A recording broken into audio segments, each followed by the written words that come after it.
The first time I saw it, I was 7. I didn't understand what it meant. I thought it was all a dream. At one second I was sitting on the bus, and the next I was in a hall. There was no color in this hall, a single black and white door in a single black and white hall. And none of this made any sense at all. There's always dread in the hall. There's always a curiosity about what lies beyond the walls. Still, nothing happened. I'd be there, think about walking through the door. I would hear whispers, and suddenly I was gone. I would return to wherever I was before. When I was 7, it was the bus. Every year after, at least once a year, I'd have an episode, as I would begin to call them. At first, I believed I was losing my mind. I felt something was wrong.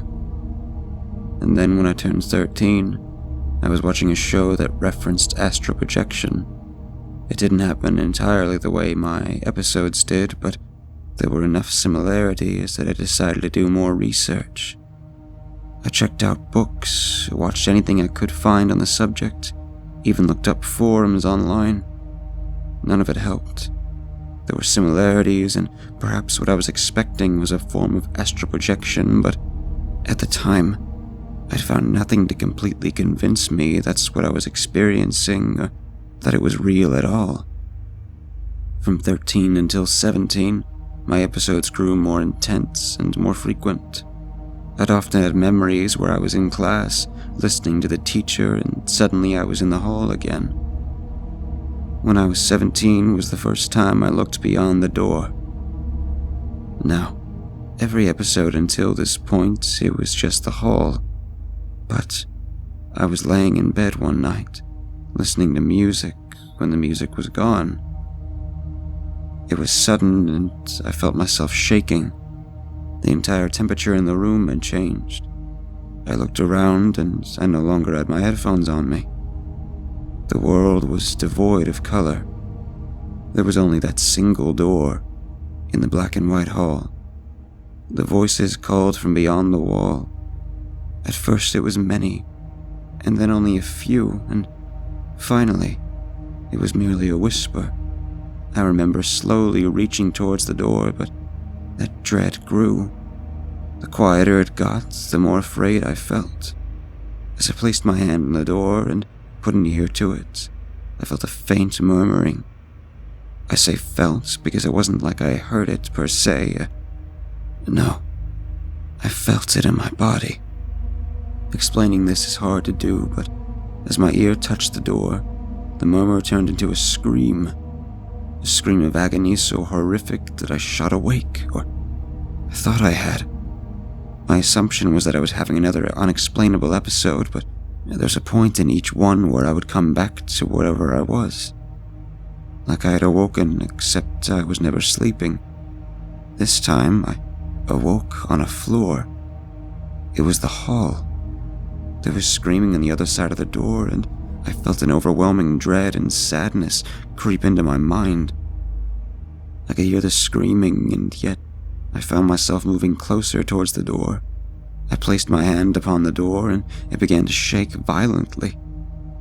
Then I shot up, and I was in bed, eyes wide open, heart racing, and for a faint moment, I could hear the screaming through my headphones, before it faded into the music I'd been listening to before.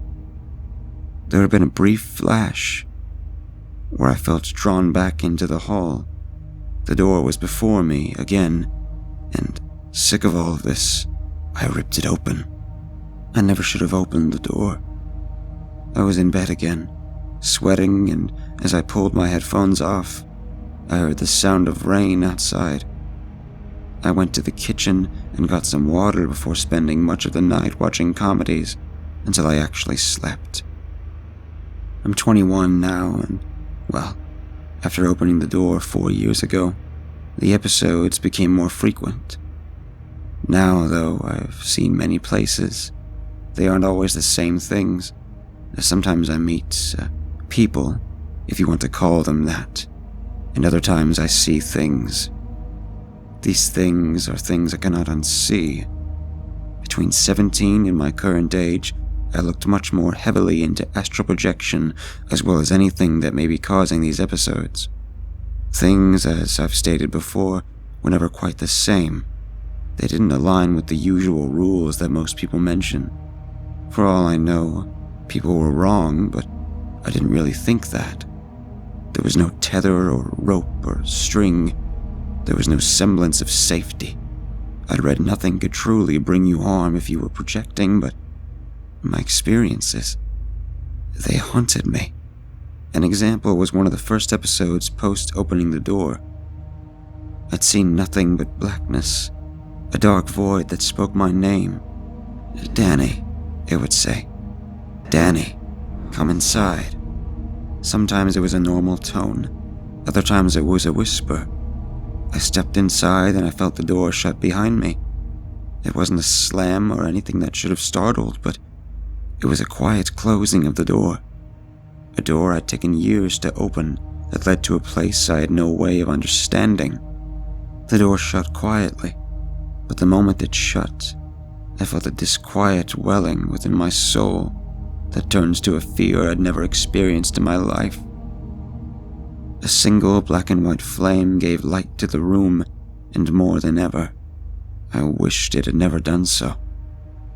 I saw around me 6 sides to a room. There are 4 walls, a ceiling, and a floor. All at once, faceless shapes and formless figures clawed from all sides of the room. Tormented screaming accompanied them. It shook me to my core, and the candle within the room went out. I sat in a room, shaking, as the candle sparked alive once again. I saw a room of corpses, including a few that had been skewed on pikes. One hung from a cross, and I couldn't look away. The body was naked, and I felt my feet walking forward against my will. There was a moment of silence before the seamlessly lifeless corpse lifted its head. It twisted and slowed its head, moved and continued moving until the bones in its neck snapped from its skin, and it let out a strange moaning. Those formless faces, once within the walls, now formed inside the chest and body of the figure. I could hear their screaming, and then the candle, all light of any kind, went out. There was a sharp pain resounding from my hands, and suddenly I felt something piercing my skin. For a split second longer, I saw myself. I stared at myself, blood falling from my palms. Soon after, I was back in my everyday. I remember the pain in my hands. I had to take time away from my responsibilities for roughly a week after that. My hands weren't working properly, and they hurt in a way I'd never felt them hurt before or since. I can't explain it, but after seeing a doctor, they could find nothing wrong. They thought maybe it was in my head, but none of it added up. Having no answers, I was sent home. My hands would regain function, and the pain would fade with another week or so. Last year, things escalated farther. I suppose I should say they had continued, but around my birthday last year, I had an episode while sitting at home. I was watching my TV, and then I was in a black and white room, watching static. There was a storm outside. I could hear thunder. I could hear the rain, and though I couldn't see through the window behind my TV, I noticed a silhouette. Part of me wanted to believe it was just a tree. I knew I was having another episode, and the deeper I went into this place I was so drawn to, or maybe it was these places. It seemed like it was places that existed beyond the door, but I could never be sure. No good ever came from these places, or this place. I heard a crying briefly in the static of the television. The TV looked like an old box TV from the 50s. There was what sounded like a woman's sobs, and this was followed by a sudden whooshing and the sound of snapping. Then the rain continued. It was silent for a moment before I could hear a phone. The phone rang several times, and I looked all over, but I couldn't find it. Then I was home, watching my television again. I was shaking and sweating violently when I came back to. I quickly grabbed a water bottle I had next to me and chugged it. I was about to stand up when I was there again. The phone was ringing. The wind still blew, but things were quieter. I picked up the phone, and as I did, I heard scratching at the window. I watched curiously as I said, "Hello?" On the other line, the only reply I got was a low gurgling sound. I said hello once more and suddenly felt sick to my stomach. The line went dead, and I found myself awake again. This time, however, I was on the kitchen floor, and my family was staring at me. My mom looked sad and asked if I was okay. I wanted to say something, anything, but I couldn't get anything out. My mother hugged me and told me it would be okay. I asked her what she meant. She then stared at me like she was confused. Hugging me tightly, she helped me up and sat me back on the couch. The nausea was beginning to wane when I asked again what had happened. She looked at me and asked, "You really don't remember?" I shook my head. No. And that's when I saw the tears welling up in her eyes, and she said it was Emily. I felt sick again, and I asked the question I felt I already knew the answer to. I'd been waiting for her to come to the party, but as my mother looked on, I knew something was wrong, and I began crying again. She held me and explained it wasn't my fault, and there was nothing anyone could have done. She said no one knew, and after a long time crying, I mustered the courage to ask her what had happened. My mother explained that her mom had gone to check on her to see if she was getting ready for the party, and when she couldn't find her, she went looking around. In the backyard, at the tree with the old treehouse we used to hang out in, they found Emily, dead. She hung herself from that tree. I was hysterical at this point and completely confused. Emily was a straight A student and the sweetest person I'd ever known. When much of the school had turned on me and my episodes grew more intense, when everyone would make fun of me, she'd always have a reassuring warmth, and she was the kindest person I'd ever known in my life. And now she was dead. It didn't add up. I didn't want to believe it, but as the days turned into weeks and the weeks into months, the cold reality had set in for me. I'd had episodes after this, of course. It was becoming a daily thing. The things I'd seen were horrific and I couldn't make any sense of them. After I graduated high school, I took some time off, partially due to my inability to decide what to do next. I'm 21 now, and I can't help but feel lost. I've been going to therapy for my episodes and to get past Emily's suicide. I don't think you ever truly get past suicide, but you do learn to carry on, somewhat. Today, I'm supposed to go looking for jobs. A recommendation from my therapist as a way to keep moving forward in life. The only problem with that is I can't really drive, and I can't reliably be trusted to do many jobs based on my episodes. My therapist told me it isn't so much about finding a job, as it is just taking the steps to move forward with life. Part of me was angry at the thought. Moving forward made it feel as though I was trying to stop caring about my best friend. I knew that wasn't what they wanted, though, and it wasn't what they were asking. I planned to take a bus today.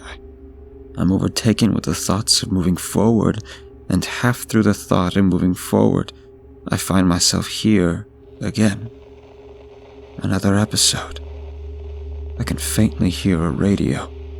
I cannot quite make out what is being said. And then I heard a phone. A phone ringing with no real source in sight. I desperately began looking for the phone, having a horrible PTSD from the moments leading up to Emily's suicide. No matter where I look, I can find no phone, and now the radio is beginning to grow louder. There's a burst of repeating laughter coming from it. It isn't familiar laughter, and I feel myself beginning to panic as the phone ringing grows louder, and I'm overwhelmed emotionally by the thought that I'm not going to make it this time. I must save her. This repeats in my head until the ringing stops, and I realize I'm in hysteria, and the slow, cold realization sets back in that I can't save her, because she's already dead. The radio falls silent, and I sit there in my own sorrow. I feel the tears pouring down my face when I hear a beeping sound and a voice playing from the answering machine. It's a looping of Emily's voice. She says, "I'm sorry." And then the sound of falling and snapping occurs. Then comes a familiar gurgle until I hear the last breath exhale from her body. This loops, and soon I can hear it coming from the radio as well. What? I think to myself, what the hell? I want to stop this madness. I forcefully try to will myself out of this episode. I think to myself, it's an episode. You'll wake up soon. Nothing. None of it helps. I'm not waking up, and I don't feel myself growing any saner. Just when I'm at the edge and ready to start clawing at my eyes in desperation, it all stops, and a door is visible. It looks like a swinging door, and as I approach it slowly, I slowly push, wanting to peer in before going to the next room. Unfortunately, the moment I give any form of push, I find myself in a dining room. I never stepped through. I'm simply here now. Sitting at a table are 3 people's emaciated bodies. There's an empty chair, and I look more closely. I begin to recognize things on these bodies. I begin to shake and cry, gripping my head, wishing and screaming internally that this will all just end. It wouldn't. At the far end of the table was very clearly my dead friend. To the left was the body of my mother. I recognized the necklace she wore and her wedding ring. My third body was my brother's. The empty chair had a white sheet of paper that read, "For you." No. I refused to sit down and tried to go back out the door I'd come through, but it was gone. Looking around, I could find no other way out. I began clawing at the walls in anger and sorrow. I want out! A guttural choking echoed from the far end of the room. I stopped at the sound of it and turned to see Emily's body, trying to say something. It was just the choking again and again, though. Afraid and unsure what to do, I reluctantly sit down at the other end of the table. I begin to cry, for I am not sure what other response to give. It is then it all fades and I awaken. It's dark and my mom is looking at me, asking if I'm okay. I wasn't sure what to say, but I was grateful to be back. She asked if I'm hungry, and I tell her I could try to eat. We walk into the kitchen, and she has already set the table. The food smells delicious, and I sit down to eat. There are burgers and sausage and all sorts of delicious meals. I bite into my burger, and I feel good until I taste something off. It is blood, but fresh blood. I don't eat my burgers any other way than well done. My mom has always known this. Partially this was because I don't like it, and partially this was because my dad used to eat his meat rare, and I hated my dad for leaving my mom. I asked my mom why she cooked the burger the way she had, and she turned back, saying it was how she wanted to be served. What? I asked. Emily, my mother said. It was how she wanted to be served. I felt myself growing sick, and the world turned to that familiar black and white again. I had never left. This episode, or whatever it was, had just been fucking with me. Looking down, I saw pieces of flesh in the food, and I threw up at the table. Looking around, no one was there anymore. I was alone at the table. In front of me were 3 sets of eyeballs and a bunch of meat with bits of skin in it, all covered in my vomit. Why? I know my screams will elicit no response. Still, screaming is the only thing I can do to deal with any of this. As I sit alone and sickened, I hear a swaying. It is the sound of a swinging door. I look up and turn around to see a door again. I get up and hesitantly step towards the door, fearing what sick shit might be on the other side. I touch the door and I find myself outside. Looking behind me, an unfamiliar house stands far away. It soon fades, and all I can see are dead trees. There isn't a leaf in view. A strange warmth permeates the air around me, and as I look down, I find a flashlight attached to a piece of a severed arm. Gazing closer, I find myself taken aback at the fact that the blood is fresh.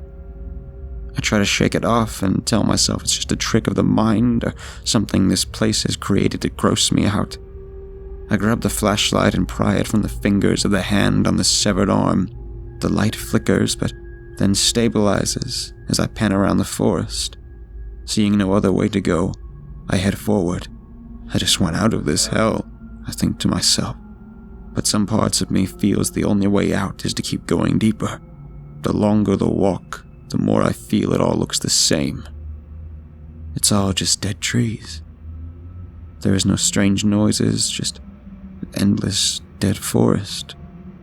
As I continue my trek, I begin to think about the flashlight. But checking it, there appears to be no compartment for batteries. Convenient, I think to myself, before pressing onward. I'm not sure how long I've been walking, but it feels like ages, and still it all looks the same, so I stop. Looking around, there are no signs or any real hints as to where to go, or that would help me with navigation. Having nothing else to lose, I turn back, but as I do, I notice there is no back. There is darkness. Shining the light on it, I notice my light doesn't pierce the shadows at all. There is an extreme cold that comes from the dark. I feel so unsettled and so decided to press forward again instead. I'm not sure how long it has been, but things haven't changed. The same forest, and if I turn back, the same darkness sits there. I continue to walk for what feels like forever, and as I do, I think back to my dear friend, Emily. The happier times we had together before her death. I always thought we'd be friends well into old age. She was always so protective of me, and I wasn't sure how life would go on without her. As I thought that, a part of me realized I would continue on. I felt the first bit of comfort, but as I did, I noticed a humming. The forest had grown brighter. All around were tiny lights, almost like fireflies, and the cold darkness behind me had warmed a bit. Almost like fireflies, the cold darkness behind me had waned a bit. It had melted back, and I could see the forest again. A faint sign appeared behind me. It was wooden and carved with the number 100, and an arrow pointing back in the opposite direction. I took my light and walked forward. The lights followed, and as I continued to walk, I'm not sure how long I've been walking when I noticed another sign with 80 marked on it. Pressing further, I am left only with silence and my own thoughts. I reflect on the hatred I have for my dad, and as I do, I begin to notice the light around me dimming. The air is growing colder. I try to let go of these thoughts and think of something more positive, but as I do, my thoughts grow darker. It almost feels like they aren't in my control any longer, and that hatred grows stronger and the lights dim further. I felt myself begin to panic as the light on my flashlight fades and cold darkness envelops me. I scream, but there is no sound. I can't see anything as I stumble forward. While my screams go unheard, I hear the sounds of guttural rage piercing through the darkness, and in response, I bolt forward. I sprint as long and hard as I can, the breath in my lungs begging for a reprieve. The more tired I get, the harder I sprint. The thought of the severed arm I got the flashlight from enters my mind, and I drop the flashlight, half out of freaking out and half from the irrational belief it could be cursed. My heart feels like it's going to explode, but I can't stop running as some part of me knows if I do, I'm dead. I can feel it behind me, stalking and keeping pace. It's going to get me. I feel my foot catch something, and I fly forward, slamming hard into the ground before rolling around in the dirt. That presence, I feel it fading back, and as I do, I swear I hear laughter for a second.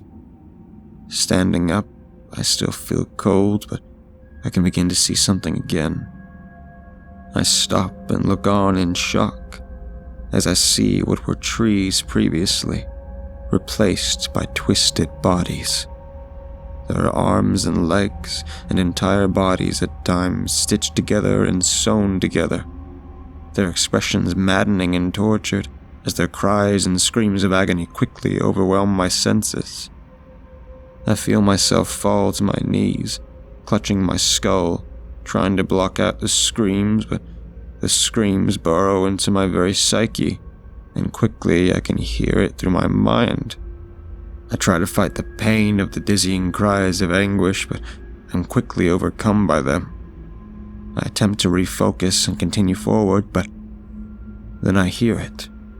The sound cuts through the screams like a butter knife. A man in a suit, eyes missing from his skull. A large scythe in hand begins cutting down the bodies. The blood from their bodies and their screams of agony are all absorbed within the scythe the man carries. The scythe grows black, and a mouth appears from its blade as it laughs. The man soon is covered in a blood-soaked barbed wire that quickly wraps itself around his body and his eyes.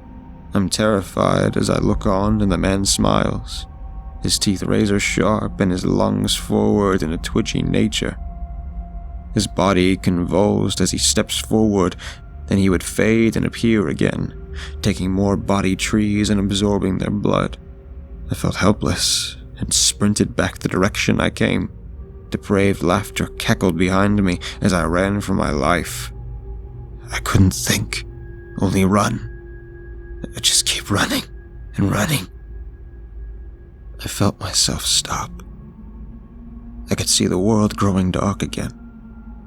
I don't understand anything anymore, as everything was black before lighting up again. When I could move again, I stumbled forward and fell on my face. I wasn't sure what was happening, but in front of me was a building. It looked old, and hearing the laughter behind me once again, I didn't hesitate to rush towards the doors in front of me and try to open them. They opened with no real struggle and closed calmly behind me. I found myself in a long hallway once again. A very familiar hallway, if I'm being completely honest. Everything looked as it did when I had first come here. The hall, colorless as ever, but was that possible? I didn't enter the same building. I took a moment to breathe and did my best to keep my mind in check with sane and rational thought. Once I'd calmed myself a bit, I took in my surroundings once again and wiped the sweat from my brow. I looked behind me and noticed there was no longer a door from where I entered. It was dark. I walked towards the dark and entered it, but I found I only wound up in the same hall, in the same spot as I always had when I was younger, and began having these episodes. Then it dawned on me.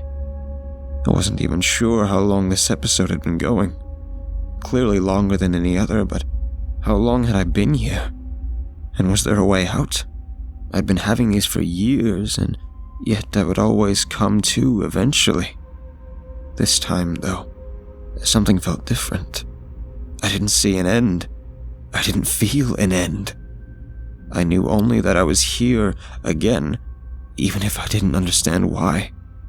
I stood in a hall, and if I walked back, I wound up in the same place, but walking forward, I quickly discovered a familiar-looking door.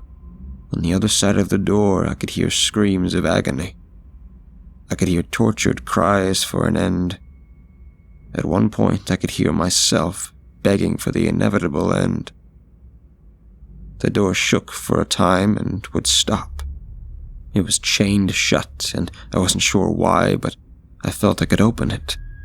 A key, I thought. A key. The key was in my pocket. This was a thought, but as I reached into my pocket, I felt it. I felt the key. I pulled it out and noticed on the end was a skull. I placed the key into the lock and the chains fell away. The door opened, and I was hit by a strong gust of wind before I was drawn in. There were lights that lit up the room. There were moans coming from another room. They were familiar. They came from a memory I held. The day I realized my dad had been cheating on my mom. He had been banging some fucking whore in their bed. Fucking whore. I felt the overwhelming screams of anger and hate welling within me. The room turned red, and a different sound now rang out. It was the sound of screaming. It was the sound of laughter. It was the sound of my own voice. And then the sound of the knife as it plunged deeply into both of them. Again and again, I felt the sweet release of my broken family's redemption, as again and again I stabbed them.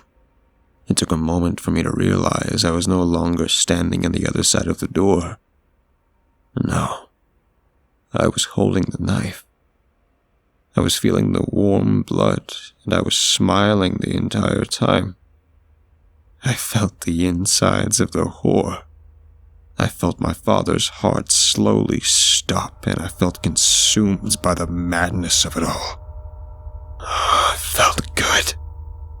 I saw visions of madness and things I didn't quite understand. I was outside my body at this point. One moment I could see myself stabbing into the lovely couple. Yes, lovely. The next I saw the man in the suit with the smiling scythe. Then back to watching their lifeless bodies lying side by side. I felt myself smiling once again. And then I was awake. There was all sorts of red. They were naked and dead. Yes, they were all sorts of red, and they were naked and dead. I don't remember much, but this morning I awoke in a strange place.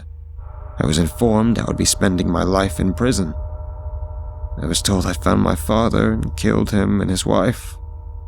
I was told I'd done things for which no one wished to describe. I've been told I'll spend the rest of my years behind the bars in this place. It's funny. As they tell me these things, I can see that door again. Behind it, I can hear screaming. The screaming isn't my own. The screaming makes me smile.